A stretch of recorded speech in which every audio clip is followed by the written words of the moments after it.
But now we are not that remote because of the technology that is available in our hands. We now have a first row seat to the killing, the abuse, and the exploitation necessary to provide a life of comfort, wealth, and prosperity for the mighty and the powerful.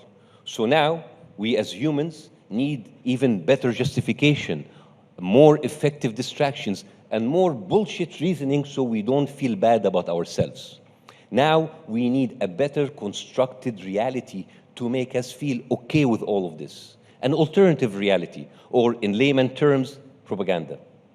But despite our progress and despite our elaborate propaganda, our justifications to kill others remain the same. They are savages, terrorists. They are coming for us. They have WMDs. Boom, let's invade Iraq. Or like how ISIS decided that the rest of us are infidels, heathens, and that God gave them the right to kill other men and enslave their women.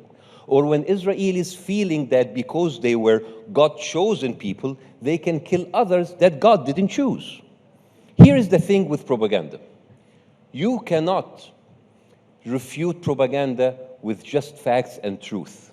Propaganda is meant to make you emotional, to make you have a visceral reaction. The lies have to be so elaborate in order to prevent you from using common sense. They distract you, throw you off balance, ignore reality, and make you focus on what they want you to focus on. Before I took the stage, they played a video of my interview with Piers Morgan talking about the war in Gaza. I was put in a position to defend people who were vilified while being slaughtered because the Israeli propaganda made millions believe that these people deserve to die.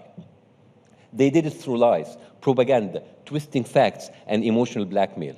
In these situations, the truth doesn't work. Facts don't work. You need to destroy propaganda in a way that is slick and effective. Suddenly, satire comes in handy. How many people should we kill? As many as we can. But Israel is warning civilians before bombing them. Very, very cute. All I did was regurgitate their talking points to them to make them see how stupid they are. Propaganda is not just about lies, it's about distraction. Just take a small sample of the cliches they use in order to divert the conversation. I'm sure you heard these one after the other. What is a proportionate response? Does Israel have the right to defend itself? Do you condemn Hamas? Does Israel have the right to exist? October 7th, decapitated babies, babies. Women were raped. Babies were put in the oven. They are killing babies. October 7th. Why don't the Arab take in the Palestinians? Where is the outrage when Muslims kill other Muslims? Why don't you talk about Syria, Libya, Sudan, Yemen? October 7th, you are anti-Semitic. You are a Jew hater. You are a terrorist sympathizer. Do you condemn Hamas? October 7th. We will talk about everything except the killing that is happening every day as we sit here discussing bullshit talking points.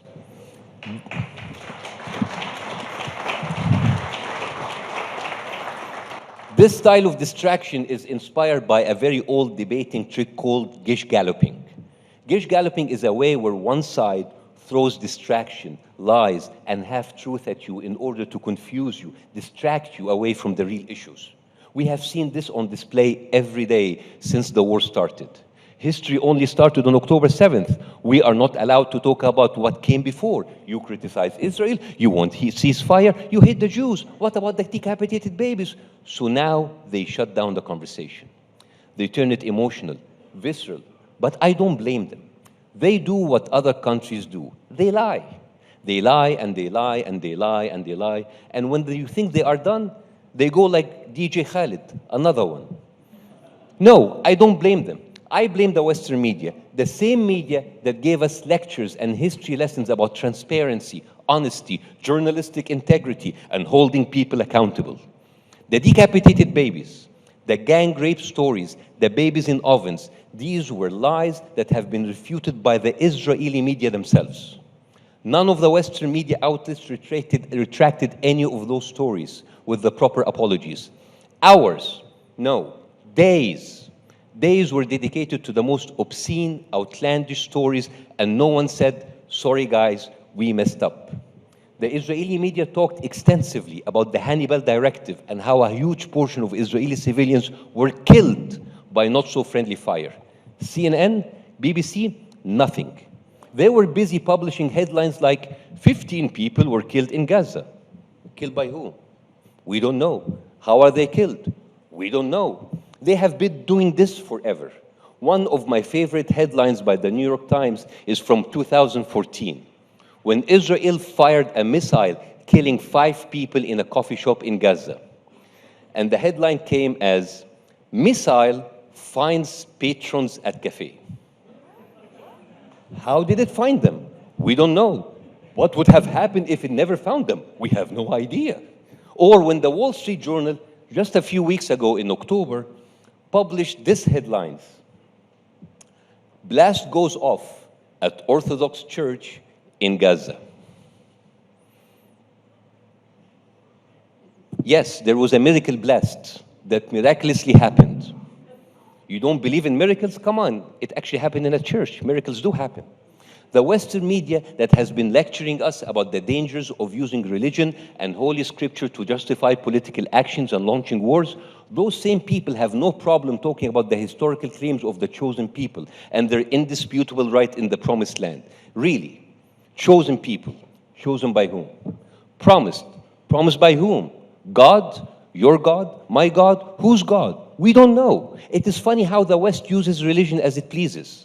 They ridicule and criticize brown people religions at will. Your religion is violent. Your religion is nonsense. Your religion is ridiculous, savage, primitive. You can't take political decisions just because your scripture tells you so. And yet, they openly talk about God choosing certain people to do whatever the hell they want. And this is where I get confused. If they really believe in this whole thing about chosen people, then why don't they just all convert to Judaism? If you believe that they are the chosen people, won't you feel left out? Won't you feel unchosen? I mean, the hypocrisy. We are the West. We are secular. We are liberal. We don't care about religion. But when it comes to Israel, suddenly it's biblical. By the way, the lies and the false justification that have been used to kill other people and wiping out whole communities have been recycled over and over again. 1898, the Wilmington Massacre. 1906, the Atlanta Massacre. 1912, Forsyth County Massacre. 1921, the Tulsa Massacre. 1922, Perry, Florida. 1923, Rosewood, Florida. 1931, the Scottsboro Boys Trial in Alabama. These were massacres against black people in America, and all of them started the same way. A rumor, an allegation that some black people raped or assaulted white women. That gave white Americans an excuse to kill, torture, lynch, and even burn down whole communities, displacing them, destroying their homes, hospitals, and schools. Collective punishment, gendered accusations, and displacement based on false rumors. Sounds familiar? They even still use the same kind of accusation whenever people speak against injustice. When some people try to support the black community in their plight for justice and equality, they were called race traitors, self-hating whites, self-hating Americans. Same as we see today, when Jewish people stand up against Israeli war crimes, they are called self-hating Jews. And it doesn't matter how Jewish you are. The co-author of the Universal Declaration of Human Rights, Stephen Hessel, was a Jew. He was a Holocaust survivor. He was part of the French resistance against the Nazis. When he stood up for Palestinian rights, he was called an anti-Semite, just like that. Together with many Jewish people, including politicians, comedians, actors, ex-IDF soldiers who rejected Zionist lies, and even rabbis. They too were called self-hating Jews and anti-Semites. It's the best way to shut down the conversation.